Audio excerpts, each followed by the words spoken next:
51% on his final exam. Doctor. That's absolutely right. And that was told to me by the head of transplants at University Hospital when I was in University Hospital about 7 years ago fighting for my life from an illness that I didn't know existed. And I want to make sure that you all know the word tonight so that you know it exists just in case it ever happens to you and you end up with a doctor who maybe isn't that great. The transplant head at University Hospital probably got 99.7 on his final exam, and he was pretty terrific. But I don't know about how you guys grew up. In our era, my parents thought doctors were gods.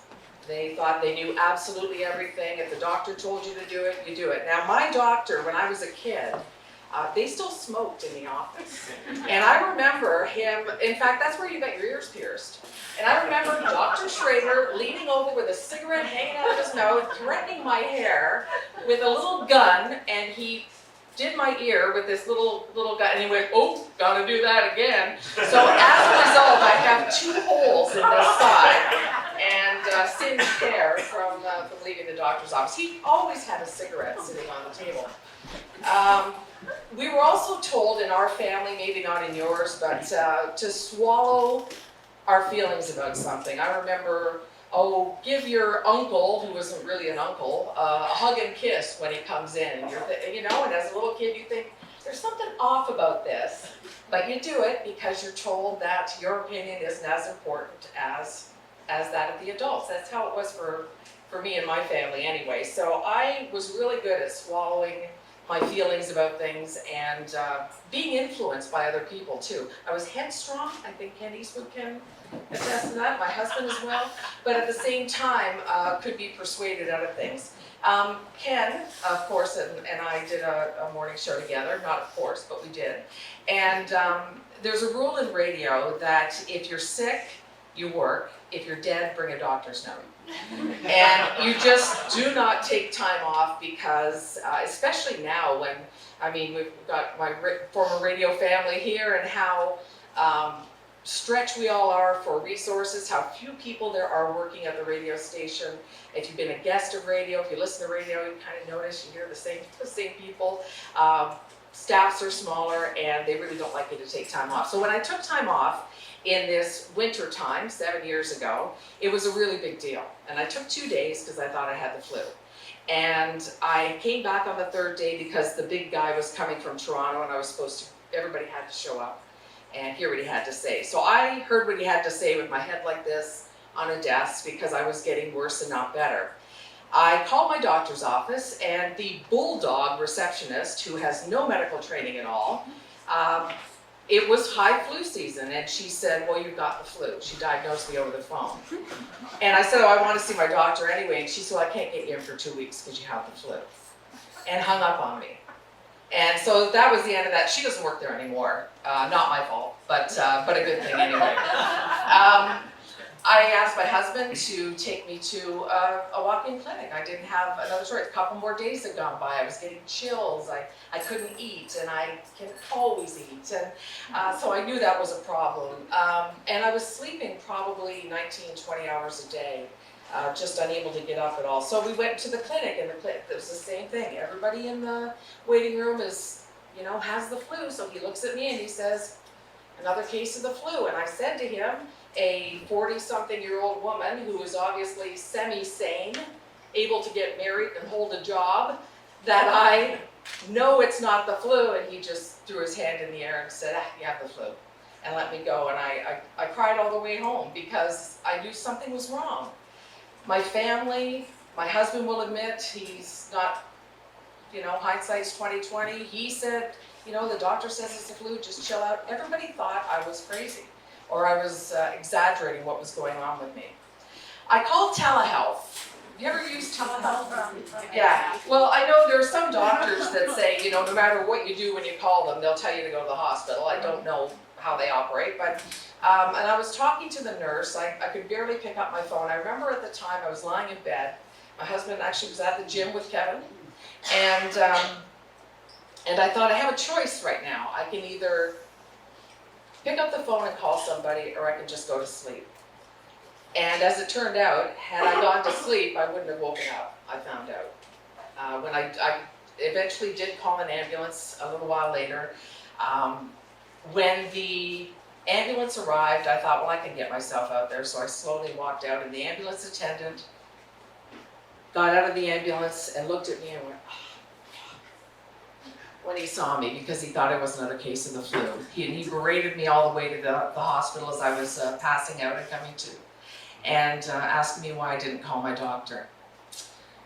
I arrived at University Hospital about 20 minutes before. Remember, they had all those problems with overcrowding? The ambulances would stack up and they couldn't offload their patients because the ERs were so full. I got there about 20 minutes before that had happened. I would have died in the ambulance had that happened. I mean, the luck was on my side. And it wasn't until a doctor took a look at me and drew some blood, and he came over and sat beside me in the ER, held my hand and said, "You're really sick." And I said, "Thank you." Thank you, somebody has finally figured out. And he said, "No, I'm telling you, you are really sick. You would not have made it through the night. And now we've got to find out how you got this condition called sepsis." I was in septic shock, and many people who survive septic shock, most don't survive it, but many who have lost limbs, have lost cognitive ability, stay in a coma forever for the rest of their life. Usually when you get to that point in septic shock, you don't come back from it. So after that, I'd heard of sepsis, but I didn't really know what it was. I was prepped for surgery 3 times. My liver had shut down. I could go on and on about all the awful things that happened, but they kept me in for 2 weeks and then put me on antibiotics for another 24 hours. And I became sepsis woman. Everybody I meet, talk to, email for a while, I would say, "Do you know about sepsis?" And I put a signature on the bottom of my email saying, "Visit sepsis.org," just so somebody would hear the word and say, "What is this thing? What is it?" And what it is the body's overreaction to an infection. So it can happen when your immune system is compromised. You don't know your immune system is compromised. We had sessions in the hospital with all the residents sitting on my bed and all over the room trying to, it was like an episode of House. They were all trying to figure out what was wrong with me. You know, have you been traveling? Are you a hooker?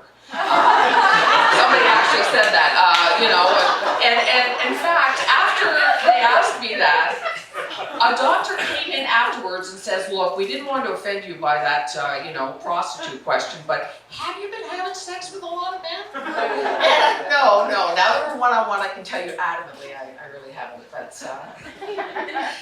it's a risk. So I don't know if you've heard how many people have had sepsis. Have you heard the word? Hand up if you've heard the word before tonight. Did you know that you were more susceptible to sepsis than you are getting cancer? It kills more people. You do. Way to go, Ken, my honor student. The chance of you getting it isn't very high, but it kills more people than cancer around the world. It's completely preventable. Those doctors who get whatever they get on their final exam get about a half day's education about sepsis, despite the fact that it's as prevalent as it is. And it's really kind of unfortunate because there's an awful lot to know about it. There are some really great doctors working right here in London for the World Sepsis Organization and some other organizations to try and bring awareness to the rest of the world about this illness. And it's killed some people that you probably have heard of, like Muhammad Ali, and Patty Duke, and Jeff Conaway of Taxi, Rita McNeil. There are a lot of people. There's a guy, last year, I wrote his name down because I know I wouldn't remember it, Gerald Cotton, who died last December, and his locked laptop contains the information of the whereabouts of like billions of dollars worth of Bitcoin. And they were trying, remember hearing about that guy, and that was sepsis, and he was a young man. And so I'm not trying to scare you. I don't want you to worry every time you get the flu that you've got it, because you know when you have it, you know it's not the flu. I just want you to have the word so that you're forearmed should you ever need it for you, someone you love, someone you've heard about, as a friend. If you see somebody, I saw a woman on Facebook the other day saying, oh, I just keep getting sicker with this flu. Like, oh, maybe you have sepsis. You want to make sure that everybody checks it out. You just never know when you might end up with a doctor who only got 51% on his final exam. Thank you for listening.